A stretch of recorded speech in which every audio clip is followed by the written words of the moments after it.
Assalamualaikum warahmatullahi wabarakatuh. Saudara-saudaraku dimanapun Anda berada, dalam video kali ini saya akan mencoba yaitu sebuah kisah nyata, yaitu kisah manusia menikah dengan orang bunian. Kalau bicara orang bunian sebenarnya bukan orang, tapi makhluk gaib atau makhluk halus yang kata orang bernama si bunian. Saudara-saudara, kisah nyata ini sudah lama terjadi, sekitar tahun 1975. Waktu itu saya masih kecil, ya kira-kira umur 9 dan 10 tahun. Tapi kejadiannya pada saat itu sekarang masih teringat, masih belum lama terasa kejadiannya. Ada seorang bapak-bapak, setelah dia bercerai dengan istrinya,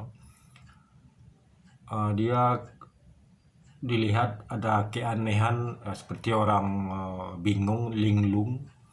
Setiap sore dia pergi ke arah hutan, karena pada zaman itu masih banyak hutan, belum seramai sekarang. Paginya dia keluar dari hutan, pulang ke rumah orang tuanya. Begitulah terus selama bertahun-tahun. Nah, pada suatu masa dia keluar dari hutan, berjalan pelan-pelan. Ya, biasanya orang kan berjalan tangannya melenggang, tapi dia sebelah melenggang, sebelah lagi kayak dia membawa sesuatu, tapi tidak nampak apa yang dibawanya. Rupanya dia membimbing anaknya. Sampai di rumah orang tuanya, yaitu namanya orang tua, tentu dia disuruh makan sama orang tua. Dikasihlah piring sama emaknya ini. Jadi dia bilang, kok piringnya satu mak, katanya. Saya bertiga sama istri dan anak saya. Iya, orang tuanya jadi bingung. Ditengoknya dia cuma anaknya sendiri, katanya bertiga. Jadi setelah habis makan dia pergi, jalannya juga pelan, tangannya sebelah melenggang, kadang-kadang tangannya di belakang, kayak ada di bawahnya, kadang tangannya di depan. Rupanya dia menggendong anaknya. Ketahuannya ya karena namanya orang tua, emaknya ini, dicarilah orang pintar atau paranormal yang mengetahui apa yang sudah terjadi sama anaknya. Karena pandangan batin orang pintar ini, diceritakanlah sama emaknya ini bahwa anaknya ini sudah menikah, tapi tidak dengan manusia, yaitu sejenis makhluk halus. Katakanlah dia si bunian, ada yang bilang orang bunian. Oh, pantasan, kata emaknya, disuruh makan, katanya kan dia kasih piring satu, dimintanya piring 3. Ditengok nasinya juga habis, lauknya juga habis, sayur juga habis. Semua piring itu kotor, katanya. Tapi saya nggak memperhatikan, kata emaknya, dia makan itu. Oh, itu yang terjadi ya. Jadi disitulah tersebar berita ini, karena emaknya itu yang menceritakan.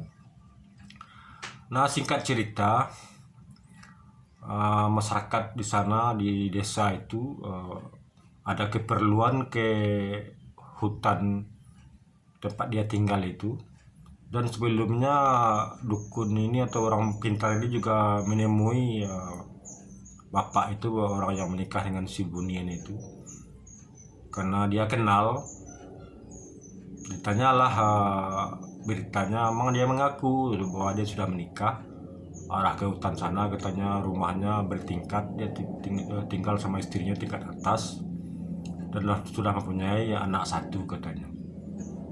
Itulah cerita dia. Jadi masyarakat itu ada beberapa orang ada keperluan ke hutan yang tempat dia tinggal itu, katanya. Ya, salah satu termasuk paman saya. Saya pun kurang tahu apa keperluannya ke hutan itu. Habis subuh dia berangkatlah rombongan ini, kira-kira berapa orang, kira 3 orangan. Sampai di hutan sudah mulai terang.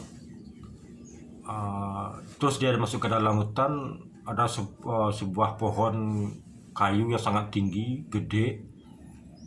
Ada tengoklah orang yang menikah sama si Bunin ini di atas pohon itu. Lantas disuruh turunlah sama rombongan ini, tapi dia turun itu sebentar sampai di bawah.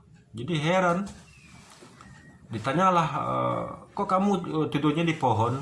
Tidak, katanya, saya tidur di atas rumah, katanya, rumah istri saya bertingkat, kaca sekeliling, katanya, sana ramai itu rumah, banyak sana, katanya. Tapi ditengok sama rombongan ini hutan semua. Jadi itulah cerita kisah nyata saya ini. Ya, mudah-mudahan saudara-saudara jangan linglung kalau sendirian, jangan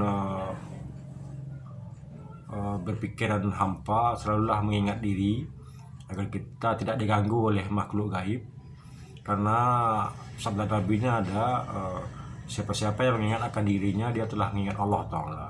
Kalau kita tidak lupa dengan diri, berarti pikiran kita kosong, itu cepat dipengaruhi atau bisa dipengaruhi oleh makhluk gaib yang akan membawa kita ya ke dalam alam dia. Sekian dari saya cerita kisah nyata ini. Wassalamualaikum warahmatullahi wabarakatuh.